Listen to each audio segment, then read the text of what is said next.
The local high school in Oakville stood as a pillar of the community, shaping the minds of the town's youth for generations. It was here, in the fall of 2022, that a chilling series of events would unfold, forever shattering the town's sense of security and innocence. At the center of this harrowing tale were two individuals. Miranda Jarvis, a vibrant 18-year-old senior, was the epitome of small-town charm. With her long auburn hair, bright green eyes, and a smile that could light up a room, Miranda was beloved by her peers and teachers alike. She excelled in her studies, particularly in English literature, and harbored dreams of becoming a writer.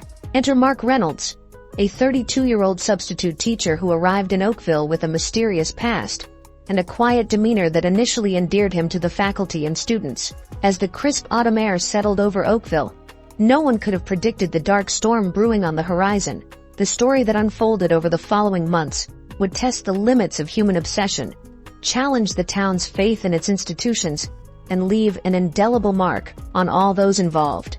This is the true account of how a substitute teacher's unhealthy fixation on a student spiraled into a nightmare that would haunt Oakville for years to come. Miranda Jarvis was born and raised in Oakville, the only child of James and Lucy Jarvis. Her father owned the local hardware store, while her mother worked as a nurse at the town's small hospital. From a young age, Miranda displayed a precocious intelligence and a vivid imagination that set her apart from her peers. Throughout her childhood and teenage years, Miranda's passion for literature and writing blossomed. She devoured classic novels, penned short stories, and kept a detailed journal of her thoughts and experiences. Her teachers often praised her insightful essays and creative writing pieces, predicting a bright future for the young wordsmith. Miranda's life wasn't without its challenges. In her sophomore year, her parents went through a rough patch in their marriage, leading to a brief separation. The experience deeply affected Miranda, and she channeled her emotions into her writing.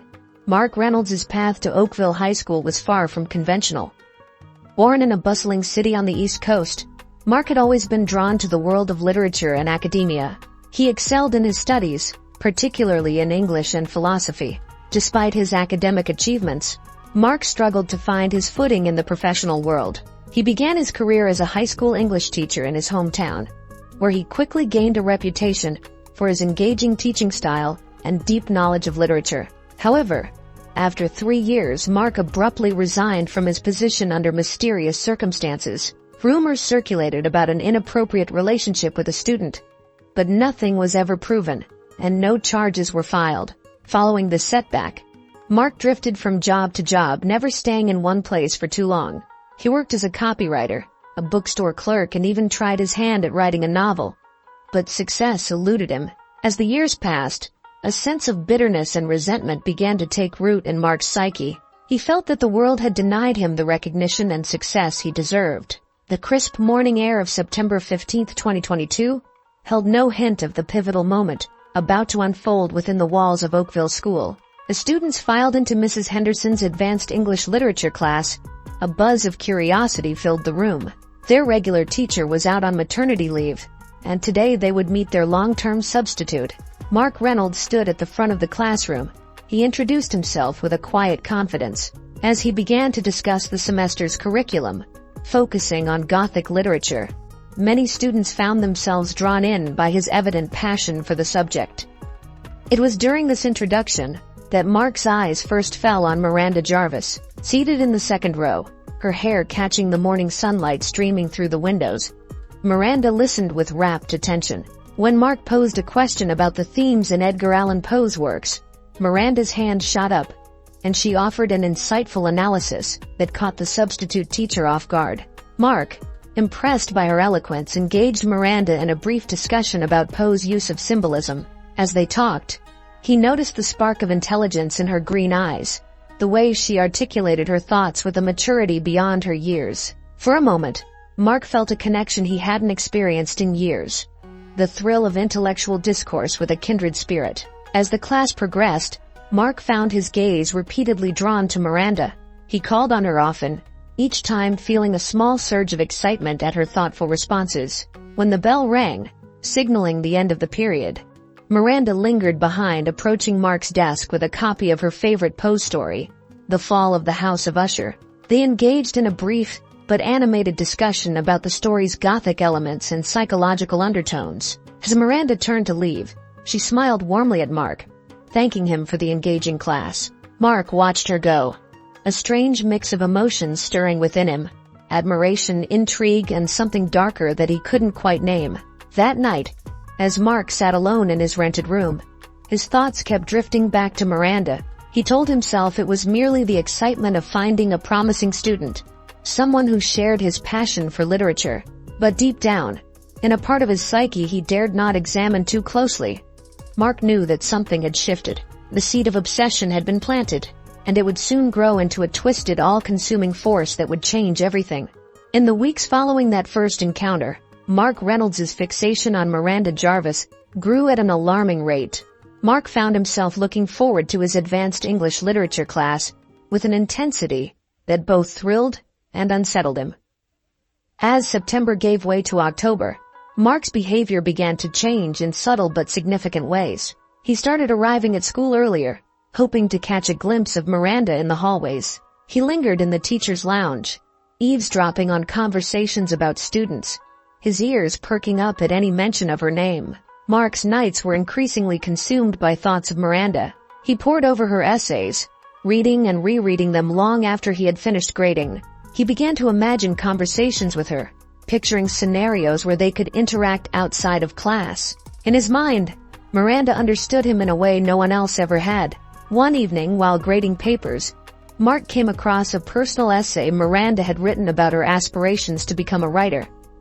The raw honesty and vulnerability in her words struck a chord deep within him. That night, he crossed a line he had never dared to before. He searched for Miranda on social media. Mark spent hours scrolling through Miranda's public posts, absorbing every detail of her life outside of school. He learned about her favorite books, her hobbies, the cafes she frequented with her friends. Each new piece of information fed his growing obsession, making him feel closer to her. As his fixation intensified, Mark's teaching began to suffer. He would lose his train of thought mid-lecture, distracted by Miranda's presence. Other students noticed his frequent glances in her direction, the way his voice would soften when addressing her. Whispers and giggles sometimes rippled through the classroom. But Mark was oblivious to everything except Miranda. Outside of school, Mark's life began to revolve around his obsession. He started frequenting the local library where Miranda volunteered, pretending to browse books while watching her from afar. He would drive past her house on his way home, his heart racing at the thought of catching a glimpse of her through a window. Mark knew on some level that his behavior was inappropriate and potentially dangerous. There were moments of clarity when he would be struck by the magnitude of his obsession, and he would resolve to put it behind him. But these moments were fleeting, quickly overwhelmed by the intoxicating pull of his fixation on Miranda. As October drew to a close, Mark's obsession reached a fever pitch. He began to fantasize about a future with Miranda, convincing himself that she must feel the same connection he did. The line between reality and his twisted imagination blurred, setting the stage for the disturbing events that were about to unfold. The first truly alarming incident occurred on a chilly November afternoon. Miranda had stayed after class to discuss a paper with Mark, unaware of the tempest brewing within her teacher. As she gathered her things to leave, Mark impulsively reached out and touched her hand, ostensibly to take the paper she was handing him. The contact lasted only a second, but it sent a jolt through Mark's system. Miranda, startled by the unexpected touch, quickly withdrew her hand. She noticed a strange intensity in Mark's eyes that made her uncomfortable. Mumbling a hasty goodbye, she hurried out of the classroom, leaving Mark standing there, his hand still tingling from the brief contact. That evening, Miranda confided in her best friend Lily about the odd interaction. While Lily brushed it off as nothing serious, Miranda couldn't shake the uneasy feeling it left her with. She resolved to be more cautious around Mr. Reynolds, but didn't want to make a big deal out of what could have been an innocent mistake. Mark, on the other hand, spent the night reliving that moment of contact. In his mind, it became a significant event, a sign that his feelings for Miranda were reciprocated.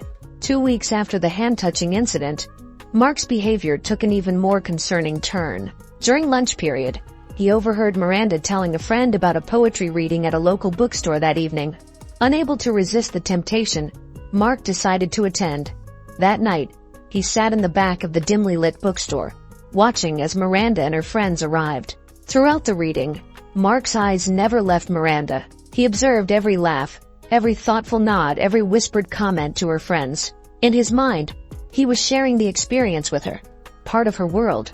As the event ended and people began to leave, Miranda spotted Mark. Surprise and a flicker of unease crossed her face. She approached him hesitantly, asking if he had enjoyed the reading. Mark, caught off guard, stumbled through a response, his usual eloquence deserting him. Miranda quickly excused herself, visibly uncomfortable. As she left with her friends, Mark overheard her whispering, "He's everywhere lately. It's kind of creepy." The words hit Mark like a physical blow, but instead of serving as a wake-up call, they only intensified his obsession. The situation reached a critical point in early December. Miranda had been avoiding staying after class and tried to minimize her interactions with Mark. Frustrated and increasingly desperate, Mark made a decision that would irreversibly cross the line. Using the emergency contact information from the school records, Mark obtained Miranda's home address. One evening he drove to her house, parking down the street. He sat there for hours, watching the Jarvis residence, imagining Miranda inside going about her evening routine. As luck would have it, Miranda stepped out to take out the trash. When she spotted Mark's car, recognition dawned on her face, quickly followed by fear. She hurried back inside, locking the door behind her.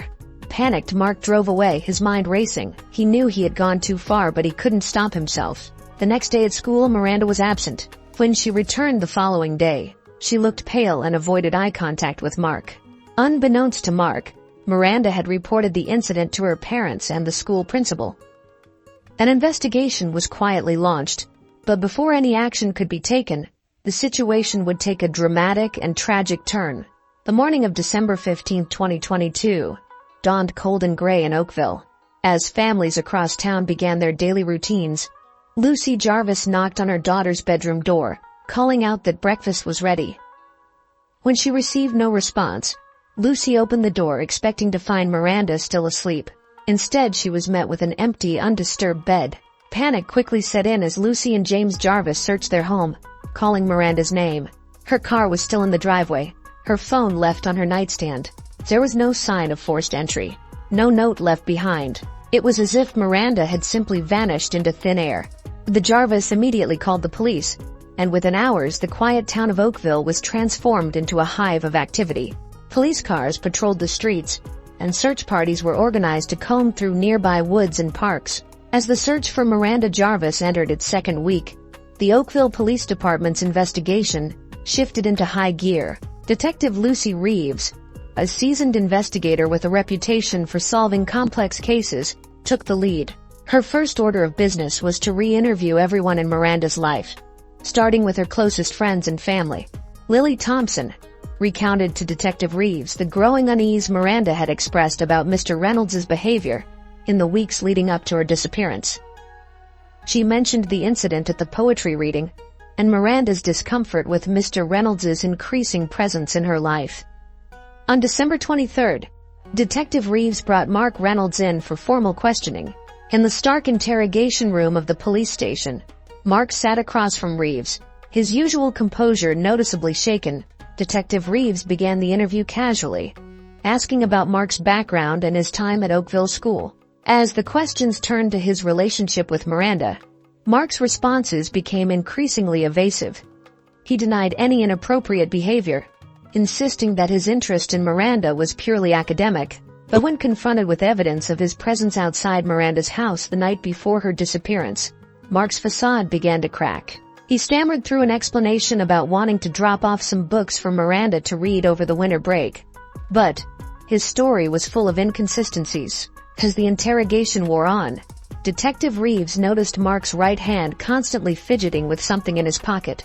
When asked to empty his pockets, Mark hesitated before reluctantly pulling out a delicate silver charm bracelet. With a sinking feeling, Reeves recognized it as the bracelet Miranda was wearing in the most recent photos her parents had provided. Mark's possession of Miranda's personal item was damning. He was immediately arrested on suspicion of involvement in Miranda's disappearance. As he was led away in handcuffs, Mark maintained his innocence, his eyes wild with a mix of fear and something darker that sent chills down Detective Reeves's spine.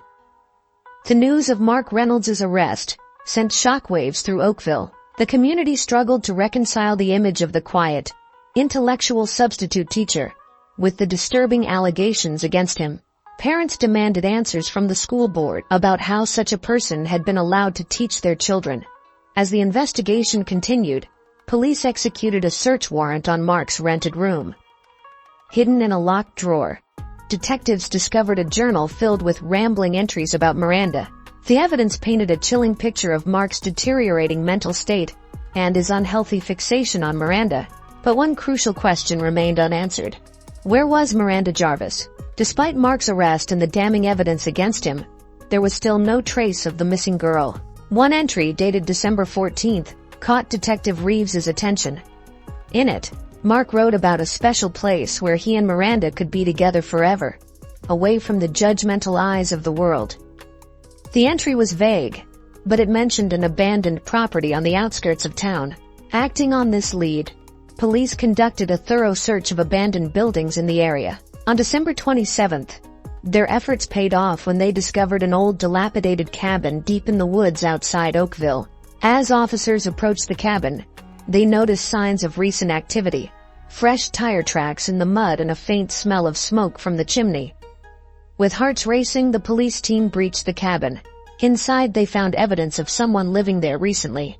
Food wrappers, a makeshift bed, and most disturbingly, several of Miranda's personal items scattered around the room. But there was no sign of Miranda herself. Meanwhile, Mark Reynolds remained in custody, stubbornly maintaining his innocence, despite the mounting evidence against him. During interrogations, he alternated between proclaiming his love for Miranda and insisting that he was being framed. His erratic behavior led the district attorney to order a psychological evaluation.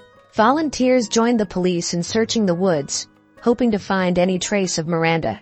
In a surprising turn of events, on December 30th, Lily Thompson came forward with new information. Trembling and visibly distressed, she revealed to Detective Reeves that she had been withholding crucial details out of fear and misplaced loyalty. Lily recounted a conversation she had with Miranda just days before her disappearance. Miranda had confided in her about a secret online relationship she had been having with someone she met in a writing forum. This revelation shifted the focus of the investigation. While Mark Reynolds remained a person of interest, the police now had to consider the possibility that Miranda's disappearance was connected to this mysterious online figure. The IP address used by the user in the writing forum was traced back to a computer in the Oakville school library. Cross-referencing the times of the online interactions with the school's records, Reeves found that they coincided perfectly with Mark Reynolds' free periods. This revelation cast the entire case in a new light. Mark hadn't just been obsessing over Miranda from afar. He had been actively manipulating her, creating a false persona to gain her trust and lure her into a meeting. Armed with this new information, Reeves confronted Mark in another intense interrogation. Initially, he tried to maintain his innocence, but as Reeves laid out the evidence piece by piece, Mark's carefully constructed facade began to crumble. In a chilling moment, Mark's demeanor suddenly shifted. Gone was the nervous, protesting teacher, replaced by a cold, calculating individual. With an unsettling calmness, he began to reveal the full extent of his deception. Mark admitted to creating the online persona months earlier. Long before he came to Oakville, he had been grooming Miranda online, gaining her trust and fueling her dreams of becoming a writer. It was just after dawn when a search dog picked up a scent. Following the dog's lead, rescuers pushed deeper into the forest, hope and dread warring in their hearts. As they crested a small hill, they spotted a flash of color against the dull winter landscape: Miranda's bright blue jacket. Miranda Jarvis was found huddled in the hollow of an old oak tree, cold, dehydrated, and terrified, but alive. As Miranda recovered in the hospital, surrounded by her overjoyed parents and a protective police presence, the full story of her ordeal came to light. She recounted how she had agreed to meet mysterious online user at the cabin, believing it to be a surprise arranged by a supportive mentor. The shock and terror she felt upon discovering Mark's true identity drove her to flee into the woods, where she had been wandering and hiding for over 2 weeks. Surviving on stream water, and whatever edible plants she could recognize. The aftermath of Miranda's rescue and Mark's arrest was far-reaching. The school faced intense scrutiny over its hiring practices and student protection policies. Several administrators resigned in the wake of the scandal, and the school board implemented stringent new background check procedures for all staff. Mark was convicted on multiple charges, including kidnapping, stalking, and child endangerment. He was sentenced to 25 years in prison, without the possibility of parole. For Miranda and her family, the road to recovery was long and challenging. Miranda underwent extensive therapy to deal with the trauma of her experience. She found solace in writing, using her journal to process her emotions, and eventually turning her story into a powerful memoir that would go on to help other survivors of stalking and abuse. As for Oakville, the town would never be quite the same. The innocence of small-town life had been shattered, replaced by a wary vigilance. Yet in the face of this tragedy, the community had come together, demonstrating the power of collective action and the resilience of the human spirit. The case of Miranda Jarvis and Mark Reynolds serves as a chilling reminder of the dark undercurrents that can exist beneath the surface of even the most seemingly idyllic communities. It highlights the vulnerability of young people in an increasingly connected world, and the insidious ways in which predators can manipulate and exploit their victims.